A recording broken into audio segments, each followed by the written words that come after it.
जय हिंद। आज का जो टॉपिक है वो है इलेक्ट्रिक डाइपोल और इससे रिलेटेड कुछ ऑब्जेक्टिव क्वेश्चंस हम लोग करने वाले हैं। ध्यान से देखिएगा। डाइपोल क्या होता है प्लस समझ लीजिए। देखिएगा, दो चार्ज हो, कितने चार्ज हो? दो चार्ज, और एक जितना निगेटिव हो दूसरा उतना ही पॉजिटिव हो और दोनों एक दूसरे से नजदीक रखा गया हो तो वो डाइपोल होता है। डाइपोल में एक चार्ज जितना निगेटिव होता है दूसरा चार्ज उतना ही क्या होता है? पॉजिटिव होता है, और ये कुछ डिस्टेंस पर रखे गए होते हैं। ज्यादा डिस्टेंस नहीं होता, कम होता है। ठीक है, तो यहां पे डाइपोल के बारे में पूछ दिया जाए टोटल चार्ज कितना होना चाहिए इस पे, ऑब्जेक्टिव इसमें भी आएगा। फिर तो डाइपोल में एक जितना निगेटिव होता है दूसरा उतना ही पॉजिटिव होता है, तो टोटल चार्ज पूछा जाएगा माइनस क्यू और प्लस क्यू मिलकर टोटल चार्ज कितना हो जाएगा? जीरो हो जाएगा। फिर डाइपोल मोमेंट पूछा जाए तो एक वेक्टर क्वांटिटी होता है यानी द्विध्रुव आघूर्ण, क्यू इंटू डी हो जाएगा। फिर तो डी यहां पर वेक्टर हो जाएगा, पोजीशन वेक्टर हो जाएगा, जिसका डायरेक्शन जो होता है नेगेटिव से कहां तक होता है? पॉजिटिव तक होता है। ठीक है, तो चले डाइपोल मोमेंट का ए साइन यूनिट निकालना है, तो चलिए इसका ए साइन यूनिट निकाल देते हैं। फिर डाइपोल मोमेंट का फॉर्मूला होता है पी वेक्टर बराबर क्यू इंटू डी वेक्टर। ठीक है, तो चार्ज का यूनिट हो जाएगा कूलम इंटू ये यहां से यहां तक का पोजीशन वेक्टर होता है। पोजीशन वेक्टर में डिस्टेंस इन्वॉल्व होता है, उसमें डिस्टेंस प्लस डायरेक्शन होता है, तो डिस्टेंस होने के कारण इसका एसआई यूनिट क्या होता है? मीटर होता है। फिर तो चार्ज का कूलम और पोजीशन वेक्टर का एसआई यूनिट क्या हो जाएगा? मीटर हो जाएगा। फिर तो डाइपोल मोमेंट का एसआई यूनिट क्या हो जाएगा? कूलम इंटू मीटर हो जाएगा। इंपॉर्टेंट है। अगला, डाइपोल मोमेंट का डायमेंशनल फार्मूला, तो P वेक्टर बराबर जो होता है P बराबर Q into D, scalar form में लिखे हैं, वेक्टर हटा दिए। P जो है डाइपोल मोमेंट बराबर Q इंटू डी। ठीक है, अब चार्ज के क्या लिखेंगे? चार्ज का होता है क्या होता है? IT होता है, और डिस्टेंस का क्या लिखेंगे? L लिखेंगे। तो डाइपोल मोमेंट का एसआई यूनिट क्या हो जाएगा? ITL हो जाएगा। फिर ठीक है, नेक्स्ट, डाइपोल मोमेंट का डायरेक्शन। डाइपोल मोमेंट एक वेक्टर क्वांटिटी होता है। कौन सी क्वांटिटी होता है? वेक्टर क्वांटिटी होता है, और इसका डायरेक्शन आपके नेगेटिव चार्ज से लेकर किधर तक होता है? नेगेटिव से लेकर कहां तक? पॉजिटिव तक होता है। ठीक है, नेगेटिव से लेकर पॉजिटिव तक। एक डिवाई, डिवाई जो होता है एक डाटा होता है, वन डिवाई बराबर होता है, याद रखिएगा, 3.3 into 10 to the power minus 30 coulomb into metre. ये डिवाई जो है इसका यूनिट है आपका डाइपोल मोमेंट का, यानी द्विध्रुव आघूर्ण का। ऑप्शन नंबर हो जाएगा बी। डाइपोल मोमेंट जो है, डाइपोल पर टोटल चार्ज पूछ रहा है, तो जितना एक नेगेटिव होता है दूसरा उतना ही पॉजिटिव होता है, तो टोटल पूछा जाएगा तो प्लस क्यू और माइनस क्यू मिलकर टोटल कितना हो जाएगा? जीरो हो जाएगा। ऑप्शन नंबर कौन सा हो जाएगा? सी हो जाएगा। डाइपोल पर जो है टॉर्क जो है सबसे अधिकतम होता है, तो डाइपोल के टॉर्क यानी बल आघूर्ण का फॉर्मूला होता है P into E into sine theta, और सबसे अधिक होने के लिए साइन थीटा का सबसे बड़ा मान 1 होना चाहिए।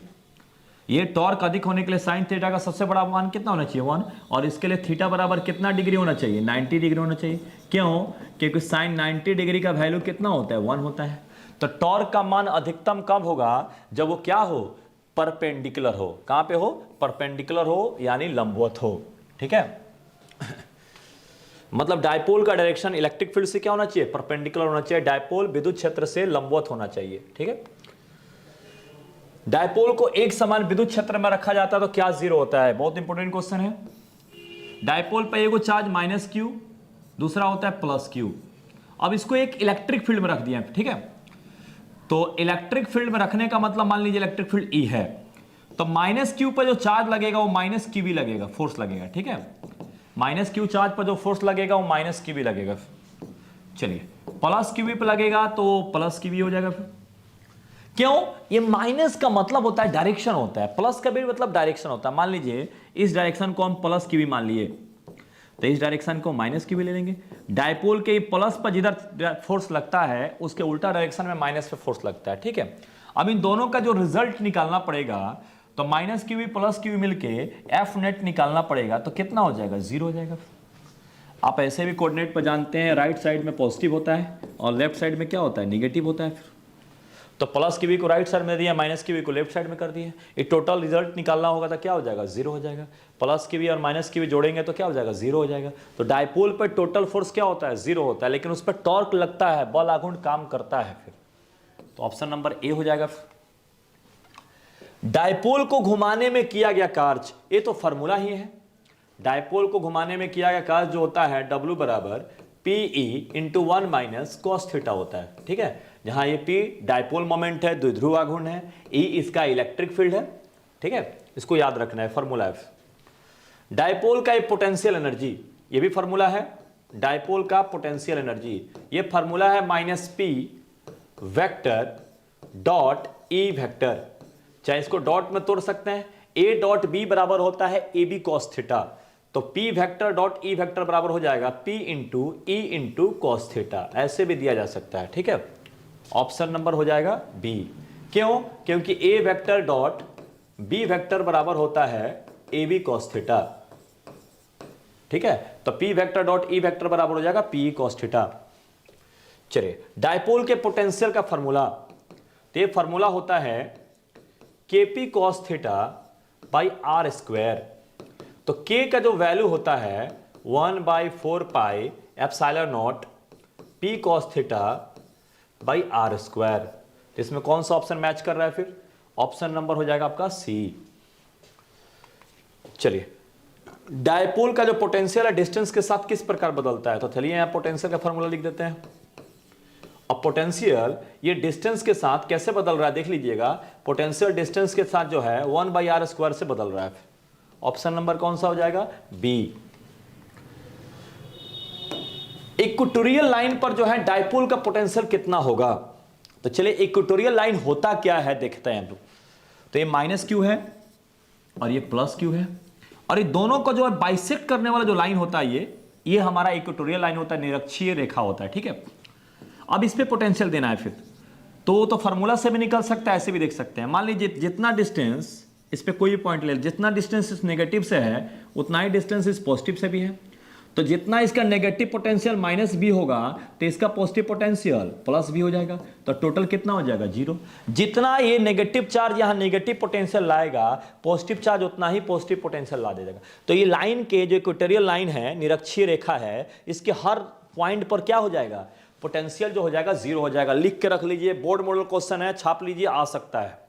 ये इक्वेटोरियल लाइन पर कई बार पूछा है, निरक्षीय रेखा पर 0 हो जाएगा। क्यों 0 होगा, नेगेटिव चार्ज के कारण जितना नेगेटिव पोटेंशियल होगा, पॉजिटिव चार्ज के कारण उतना ही पॉजिटिव पोटेंशियल हो जाता है। दोनों मिलकर टोटल क्या हो जाएगा, 0 हो जाएगा।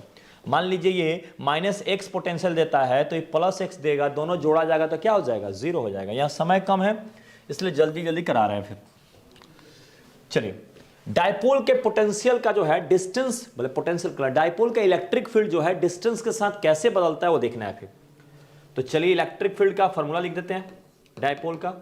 E बराबर होता है KP by RQ √3 cos² theta +1। ये जनरल फार्मूला है, एक्सियल इक्वेटोरियल यहां एंगल रख के आ सकता है। ठीक है ना, जनरल फार्मूला है। तो यहां ध्यान दीजिएगा, R इलेक्ट्रिक फील्ड के साथ कैसे बदल रहा है, 1/RQ हो जाएगा। तो ऑप्शन नंबर कौन सा हो जाएगा, ए हो जाएगा। चलिए अगला देखिएगा, डायपोल इलेक्ट्रिक फील्ड में क्या अनुभव करता है, पिछले क्वेश्चन में बताए थे, केवल टॉर्क अनुभव करता है, क्योंकि डायपोल पर इलेक्ट्रिक फील्ड में टोटल फोर्स कितना हो जाएगा, 0। कैसे, एक पर -q चार्ज है, दूसरे पर +q चार्ज है। तो इलेक्ट्रिक फील्ड में रखने पर -q चार्ज पर -qv फोर्स, अब +q चार्ज पर +qv फोर्स हो जाएगा। तो टोटल कितना हो जाएगा, 0 हो जाएगा। तो डायपोल को विद्युत क्षेत्र में रखने पर टोटल फोर्स क्या होता है, 0 होता है, लेकिन टॉर्क 0 नहीं होता है। तो चलिए ये टॉर्क का फॉर्मूला याद रखिएगा, टॉर्क का फॉर्मूला याद रखना है। टॉर्क का फॉर्मूला होता है P into E into sine theta. यदि वेक्टर फॉर्म में लिखना है, वेक्टर में लिखना है, तो ये हो जाएगा P vector cross E vector हो जाएगा, ये हो जाएगा। ठीक है, वेक्टर फॉर्म में ऐसे, स्केलर में ऐसे लिखा होगा।